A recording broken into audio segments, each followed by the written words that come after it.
இது மகிமை நேரம். நம்முடைய கர்த்தரும் இரட்சகருமாகிய இயேசு கிறிஸ்துவின் இடைநேற்று நாமத்தினாலே மகிமை டிவி நேயர்களை நான் மறுபடியுமாக வாழ்த்துகிறேன். பிரியமானவர்களே, தேவனோடுக்குள்ள ஐக்கியம் என்பதை குறித்து நாம் தியானித்து வருகிறோம். நம்முடைய ஐக்கியம் யாரோடு இருக்க வேண்டும், எப்படி நாம் தேவனோடு கூட ஐக்கியத்தை வைத்து கொள்ள முடியும், ஜெபத்தின் மூலமாகவும் தியானங்களின் மூலமாகவும் நம்முடைய பரிசுத்தப்படுத்தி கர்த்தருக்கு கீழ்ப்படிந்து கர்த்தருடைய கட்டளைகளின்படி நடக்க தன்னை ஒப்பு கொடுக்கும் பொழுது தேவனோடும் கிறிஸ்துவோடும் நாம் ஐக்கியம் வைத்து கொள்ள முடியும் என்பவைகளை எல்லாம் குறித்து தியானித்தோம். கிறிஸ்துவானவர் நாமும் அவரோடு கூட ஐக்கியமாக இருக்க வேண்டும் என்று விரும்புகிறார்.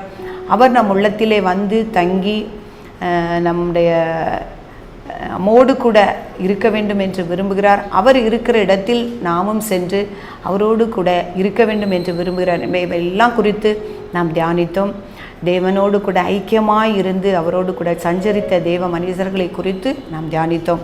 இந்த நாளிலும் நாம் தேவனோடு கூட ஐக்கியமாக இருக்கும் பொழுது என்ன ஆசீர்வாதங்கள், என்ன விளைவுகள் நமக்குள் வருகிறது என்பதை குறித்து நாம் தியானிக்க இருக்கிறோம். தேவனோடு கூட ஐக்கியமாக இருந்த மனுஷர்கள் எப்படிப்பட்ட பண்பு குணங்களை பெற்றிருக்கிறார்கள் என்பதை குறித்து நாம் தியானிக்க இருக்கிறோம். நம் தேவனோடு கூட ஐக்கியம், தேவன் ஒருவரே எனக்கு போதுமானவர் என்று அவரையே நம்பி அவரோடே கூட உறவாடி அவரோடு கூட நாம் இசைந்து அவரோடு கூட ஐக்கியமாக இருக்கும் பொழுது, ஜெபத்திலும் நம்முடைய தியானத்திலும் நாம் ஐக்கியமாக இருக்கும் பொழுது ஒரு பெரிய தேவ சமாதானம் நம்முடைய உள்ளத்திலே கிடைக்கிறது. பிரியமானவர்கள், அநேகர் விரும்புகிறது இந்த நாட்களிலே எனக்கு சமாதானம் இல்லையே, சமாதானம் இல்லை என்று மனுஷர்களுடைய ஐக்கியத்தையும் மனுஷர்களுடைய ஆறுதலையும் தேறுதலையும் நாடி நாம் சென்று கொண்டிருக்கிறோம். இல்லை பிரியமானவர்களே, தேவனோடு கூட உறவு வைத்துக்கொள்ள, அவரோடு கூட ஐக்கியத்தை வைத்துக்கொள்ள நாம் விரும்பும் பொழுது எல்லா புத்திக்கும் மேலான தேவ சமாதானம் நமக்கு கிடைக்கிறது. பரிசுத்த பவுல் பிலிப்பியருக்கு எழுதின நிருபத்திலே 4ஆம் அதிகாரம் 7ஆம் வசனத்திலே சொல்லும் பொழுது, அப்பொழுது எல்லா புத்திக்கும் மேலான தேவ சமாதானம் உங்கள் இருதயங்களையும் உங்கள் சிந்தைகளையும் கிறிஸ்து இயேசுவுக்குள்ளாக காத்துக்கொள்ளும். எப்பொழுது என்றால், நாம் ஒன்றுக்குமே கவலைப்படாமல் எல்லாவற்றையும் தேவனிடத்திலே வேண்டுதலோடும் ஜெபத்தோடும் அவரிடத்திலே தெரியப்படுத்தும் பொழுது எல்லா புத்திக்கு மேலான தேவ சமாதானம் உங்கள் இருதயத்திலே கிறிஸ்து இயேசுக்குள்ளாக காத்துக்கொள்ளும் என்று கூறப்பட்டிருக்கிறது. ஆம், நாம் அவரோடு கூட அவரை தேடி அவரோடு கூட உறவாடி ஜெபித்து அவரிடத்தில் ஐக்கியம் உள்ளவர்களாக அந்த ஐக்கியத்தில் விரிசல் இல்லாதபடி நாம் காத்து கொள்ளும் பொழுது ஒரு தேவ சமாதானம் நம்ம சூழ்ந்து கொள்ளும். பிரியமானவர்களே, அதே பரிசுத்த பவுல் சொல்லும் பொழுது, அந்த தேவனோடு கூட ஐக்கியம் நமக்கு ஒரு வாஞ்சை வரும் பொழுது இந்த உலகத்தினுடைய காரியங்கள் சிற்றின்பங்கள் எல்லாம் ஒன்றுமில்லை குப்பையுமாக எண்ணுகிறேன் என்று சொல்கிறார். கிறிஸ்துவோடு கூட கிறிஸ்துவை போல நாம் அறிக்கவும் மரித்தோரில் இருந்து எழுவுமே நம்முடைய வாஞ்சை இருக்கும். இந்த பிரபஞ்சத்தின் காரியங்கள், இந்த உலக பிரகாரமான ஆசைகள் எல்லாமே குப்பையும் கருதுகிறேன் என்று அந்த பிலிப்பியருக்கு எழுதின நிருபத்திலே 3ஆம் அதிகாரம் சொல்லும்போது, அவருக்காக எல்லாவற்றையும் நஷ்டம் என்றும் விட்டேன், குப்பையுமாக என்று எண்ணுகிறேன் என்று சொல்கிறார். அவன் அந்த உலகத்தை வெறுக்க அவரோடு கூட உள்ள ஐக்கியம் நம்மளை வெறுக்க வைக்கும். அந்த உலகத்திற்குண்டான காரியங்கள், அந்த ஆசைகள் எல்லாவற்றையும் வெறுக்க வைக்கும். அவர் அதே பவுல் சொல்லும் பொழுது, கிறிஸ்துவே எனக்கு ஜீவன், சாவு எனக்கு ஆதாயம் என்று சொல்கிறார். நாம் சாவதே நல்லது என்பது போல, அதாவது நான் இந்த இந்த சரீரத்தில் இருந்தால் நான் அவருக்காக ஊழியம் செய்கிறேன், நான் உங்களுக்கு, அதாவது மனுஷர்களுக்கு நான் பிரயோஜனமாக இருக்கிறேன்.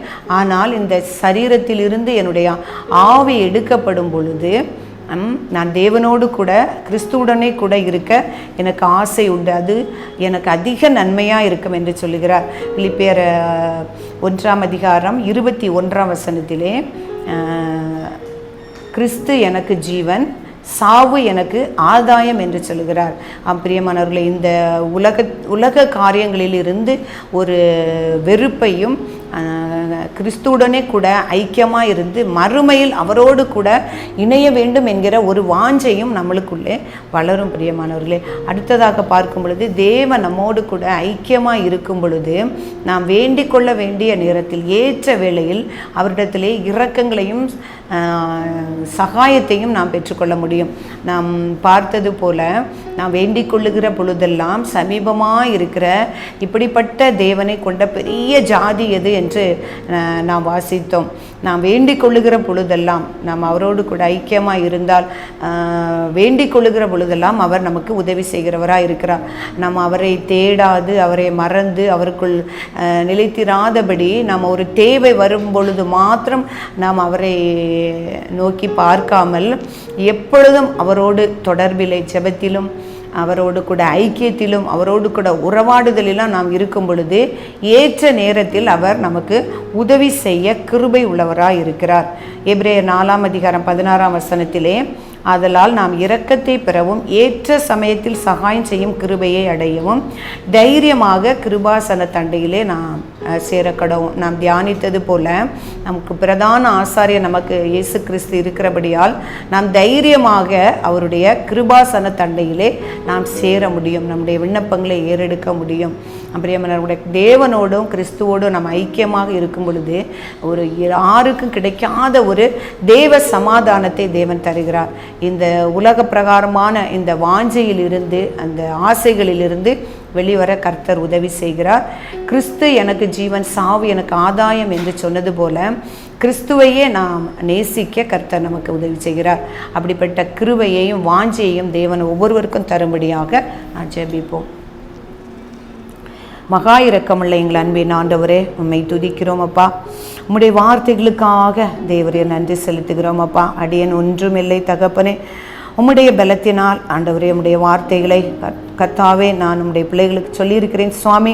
கேட்கிற ஒவ்வொரு பிள்ளைகளும் அப்பா, ஒவ்வொரு பிள்ளைகளிலும் ஆவியானவர் கிரியை செய்து அப்பா அவர்கள் இருக்கிற ஸ்தானத்திலிருந்து இன்னும் ஒரு படி உம்மிடத்திலே கிட்டி சேருகிற கிருபையை என் தேவரில் கொடுக்கும்படியாக ஜெபிக்கிறேன். தேவனோடு கூட உறவாடவும் தேவனோடு கூட ஐக்கியமாக இருக்கவும் தேவனிலே நிலைத்திருக்கவும் வாஞ்சையை நீங்கள் கொடுங்க. ஒவ்வொரு வசனமும் ஆண்டவரே பிள்ளைகளுக்கு பிரயோஜனமாக என்னுடைய வார்த்தைகள் பிள்ளைகளுக்கு பிரயோஜனமாக இருக்க கர்த்தர் எங்களுக்கு உதவி செய்யுங்க, கிரியை செய்யுங்க. ஒவ்வொருடைய உள்ளத்திலும் கிரியை செய்யுங்க.